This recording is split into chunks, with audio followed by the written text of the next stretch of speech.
Në qendër të vëmendjes të takimit të Unionit të Bashkive Shqiptare në rajon ishte edhe rruga Tetov-Prizren si një kërkesë nevojë kahmoçme të banorëve të këtij rajoni. Kryetari i komunës së Prizrenit, Shaqir Totaj, tha se në këtë takim kjo do të jetë tema kryesore, por që si Union nuk kanë kompetenca për përshpejtim të procesit.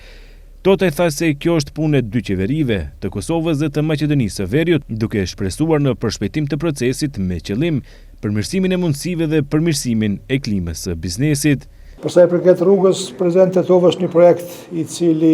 kisha pas dëshirë të realizohet, mirë, por nuk është në kuadër të Unionit të Bashkimeve Shqiptare, është diçka tjetër që duhet bashkëpunojnë dy qeverit e Kosovës dhe të Maqedonisë. Po që se ndërtohej, do të ishte një lehtësim i madh për komunikim, do të ishte një lehtësim i madh edhe për integrim, po edhe për bashkëpunim ekonomik dhe do të kontribuonte shumë në aspektin multidisciplinor dhe multidimensional për përmirësim të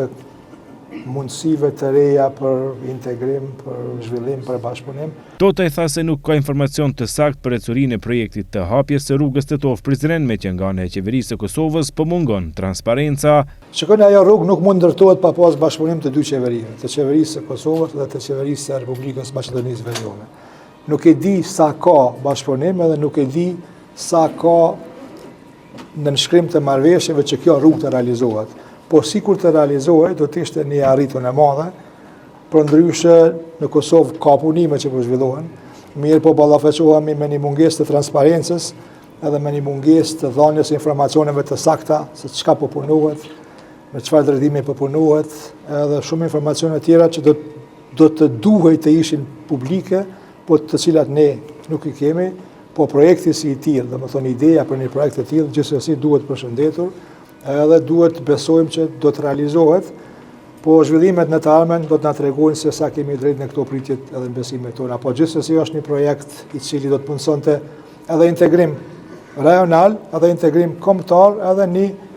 predispozit edhe për zhvillim ekonomik. Jo më larg se dje kreu i komunës së Tetovës, Bilal Kasami, njoftoi se po e merr hapin e parë për rrugën Tetov-Prizren dhe se ka ndarë 300.000 euro nga buxheti i komunës për depërtimin e një rruge nga rruga Tetov-Kodra e Diellit mbi fshatin Shipkovic e deri tek rruga që lidh fshatra të tjerë të malësisë së Tetovës në drejtim të fshatit Brodec. Ndërkaq kujtojmë se punimet nga ana e shtetit të Kosovës kanë filluar që nga viti i kaluar, por tani tempo e punës ka rënë, ndërsa nga ana e Maqedonisë së Veriut, përveç nënshkrimit të memorandumeve dhe marrëveshjeve, asnjë punë nuk është bërë në terren.